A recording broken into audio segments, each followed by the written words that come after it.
आज हम बीए तृतीय वर्ष के 5वें सेमेस्टर में छायावादी काव्य के बारे में पढ़ेंगे जिसका समय 1920 ईस्वी से 1935 ईस्वी तक है। छायावादी काव्य की परिभाषा पढ़ेंगे और इसकी प्रवृत्तियां और विशेषता क्या है ये जानेंगे। छायावाद द्विवेदी युग का ही परिवर्तित रूप है। छायावाद का जन्म द्विवेदी काल की इतिवृत्तात्मक स्थूल दृष्टि एवं साहित्यिक रूढ़िवादी मान्यताओं के परिणाम स्वरूप हुआ है। छायावाद की प्रमुख प्रवृत्तियों को ध्यान में रखते हुए विभिन्न विद्वानों ने इसकी अलग अलग परिभाषाएं दी है। आचार्य रामचंद्र शुक्ल ने छायावाद की परिभाषा देते हुए लिखा है, छायावाद का प्रयोग दो अर्थों में समझना चाहिए। एक तो रहस्यवाद के अर्थ में, जहाँ उसका संबंध कथा वस्तु से होता है, अर्थात जहाँ कवि उस अनंत व अज्ञात प्रियतम को आलंबन बनाकर अत्यंत चित्रमय भाषा में प्रेम की अनेक प्रकार से व्यंजना करता है। छायावाद का दूसरा प्रयोग काव्य शैली की पद्धति के रूप में भी है। डॉक्टर रामकुमार वर्मा भी आचार्य रामचंद्र शुक्ल जी की भांति छायावाद को रहस्यवाद से अभिन्न मानते हैं। उनका कथन है, परमात्मा की छाया आत्मा में पड़ने लगती है और आत्मा की छाया परमात्मा में, यही छायावाद है। डॉक्टर नगेंद्र छायावाद को स्थूल के प्रति सूक्ष्म का विद्रोह मानते हैं और साथ ही यह स्वीकार करते हैं छायावाद एक विशेष प्रकार की भाव पद्धति है, जीवन के प्रति एक विशेष भावात्मक दृष्टिकोण है। डॉक्टर देवराज छायावाद की परिभाषा इन शब्दों में देते हैं, छायावाद गीति काव्य है, प्रकृति काव्य, प्रेम काव्य है। श्री गंगा प्रसाद के शब्दों में विश्व की किसी वस्तु में एक अज्ञात सप्राण छाया की झांकी पाना अथवा उसका आरोप करना ही छायावाद है। महादेवी वर्मा ने छायावाद के संबंध में लिखा है, छायावाद ने मनुष्य के हृदय में और प्रकृति के उस संबंध में प्राण डाल दिए जो प्राचीन काल से बिंब प्रतिबिंब के रूप में चला आ रहा था और जिसके कारण मनुष्य की प्रकृति अपने दुख में उदास और सुख में पुलकित जान पड़ती है।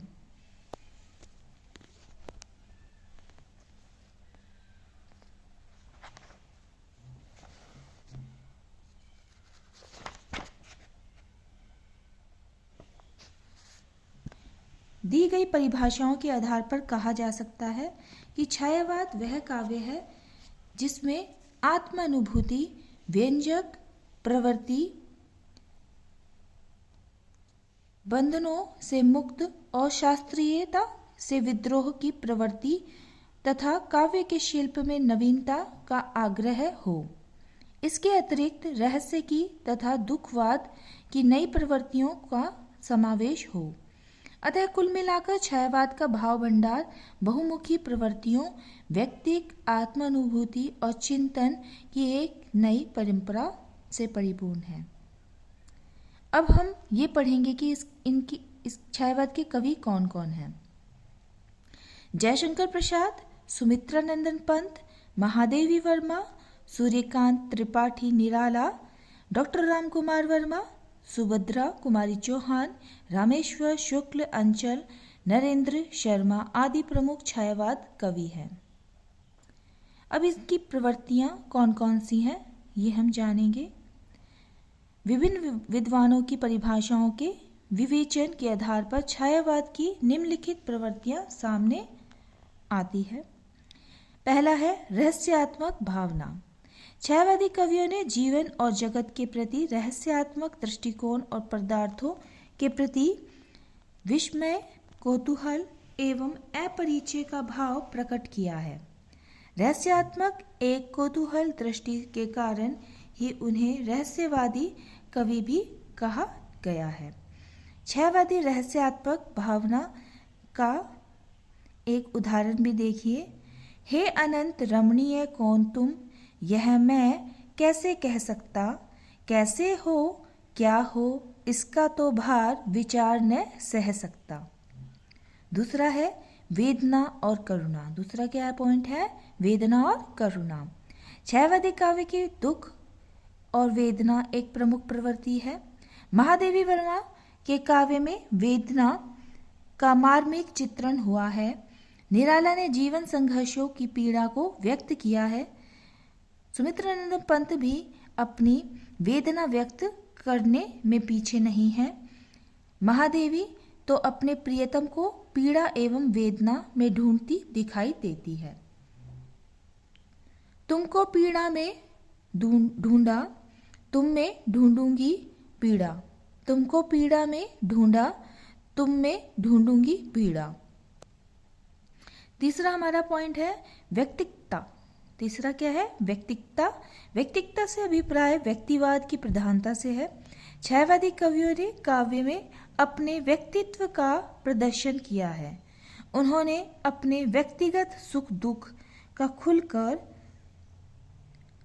वर्णन किया है। प्रसाद के आंसू तथा पंत के उच्छ्वास में व्यक्तिवादी भावनाओं का सुंदर निरूपण हुआ है। महादेवी अपने आप को कहती है, मैं नीर भरी दुख की बदली। इसी प्रकार निराला भी अपनी व्यक्तिवादी भावना को व्यक्त करते हैं। चौथा पॉइंट हमारा हो जाएगा प्रकृति चित्रण। छायावादी कवियों का मन प्रकृति में खूब रमा है। इस काल के काव्य में प्रकृति का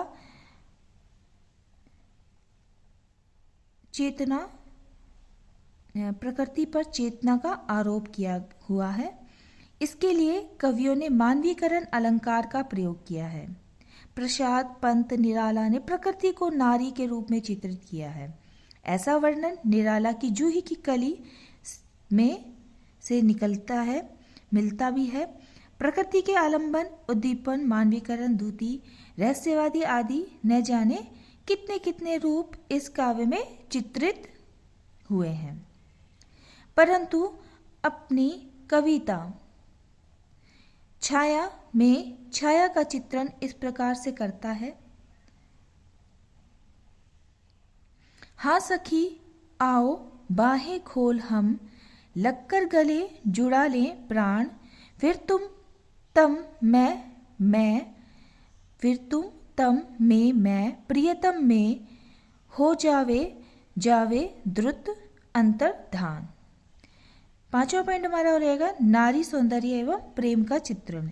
इस काल के कवियों ने नारी सौंदर्य का चित्रण सूक्ष्म और अश्लीलता से रहित किया है। छायावादी कवियों ने के नारी चित्रण में कहीं दुराव छिपाव नहीं है। कवि ने विरह और मिलन की अनुभूतियों का सफलतापूर्वक चित्रण किया है।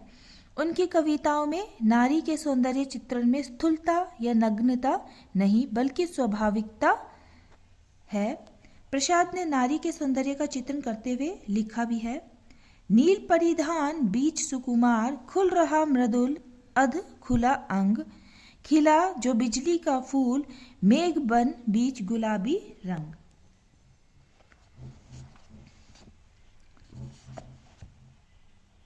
छठा पॉइंट हमारा है मानवतावादी काव्य। छठा पॉइंट क्या है? मानवतावादी काव्य। सभी छायावादी कवियों ने मानवीय महत्ता के गीत गाए हैं। प्रसाद ने कामायनी में विजयिनी मानवता का चित्रण किया है। पंत ने मानव को सृष्टि की सुंदरतम कृति माना है। इस प्रकार छायावादी काव्य में कदम कदम पर मानवीय गुणों का उल्लेख हुआ है। कृषक की दयनीय दशा देखकर एक स्थान पर निराला जी कहते हैं, तुझे बुलाता कृषक अधीर, चूस लिया है उसका सार, हाड़ मास ही है आधार। सातवां है राष्ट्रीय भावना। छायावादी कविता में राष्ट्रीय भावना और देश प्रेम का सुंदर वर्णन किया गया है। इन कविताओं में देश प्रेम की भावना के कई रूप हैं। प्राचीन के गौरव का स्मरण तथा देश के प्राकृतिक सौंदर्य के प्रति अनुराग की इस काव्य में सुंदर अभिव्यक्ति हुई है। प्रसाद जी की निम्नलिखित पंक्तियां देखिए, अरुण यह मधुमय देश हमारा, जहां पहुंच अनजान क्षितिज को मिलता एक सहारा। आठवां पॉइंट हमारा अभिव्यंजना शैली में क्रांति। छायावाद में जिस प्रकार द्विवेदी योगीन इतिवृत्तात्मक प्रवृत्ति के प्रति विद्रोह की भावना है, उसी प्रकार अभिव्यंजना शैली का भी बदला हुआ रूप दिखाई पड़ता है।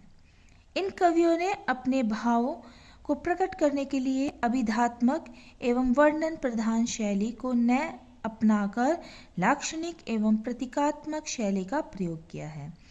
इस युग के अभिव्यंजन शैली के प्रमुख अंग निम्नलिखित हैं। प्रतीकात्मकता, चित्रात्मक भाषा, मुक्तक गीति शैली, भारतीय एवं पाश्चात्य अलंकारों का प्रयोग, कोमलकांत पदावली, परंपरागत छंदों का निषेध एवं मुक्त छंद विधान आदि। अतः सार रूप में कहा जा सकता है कि छायावादी भाव एक कला की दृष्टि से अत्यंत समृद्ध काव्यधारा है।